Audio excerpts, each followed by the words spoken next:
Hi, my name is Mason Blake, and today we'll be discussing federal aid to education in 1965.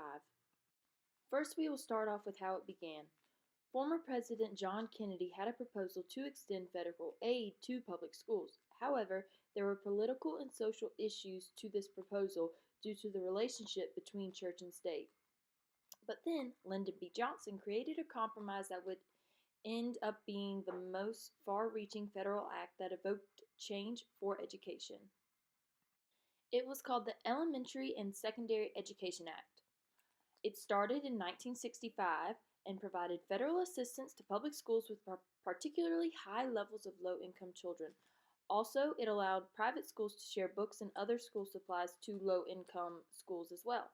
Johnson also developed educational subsidies to allow low income students to further their careers with either a junior college or college education. Spending. Many schools use the funds of Elementary and Secondary Education Act to underwrite their regular expenses instead of enhancing the instruction of low-income students.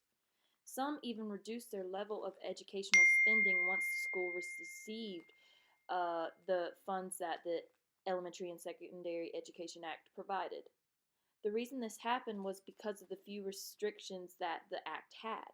That meant spending in affluent and low income neighborhoods continued, but not for the right things. Gaps and successes in the Elementary and Secondary Education Act. There was still a gap between children from middle to upper class families and low income families in terms of their educational achievement. It made society question if the gap was inevitable between classes and that the act had no effect in the successes between children. Are there other factors besides education that determine the outcome of low income children? Despite the gaps that the Elementary and Secondary Education Act had, there was a surge made by African Americans in the 1960s at the secondary and college levels in terms of their enrollment.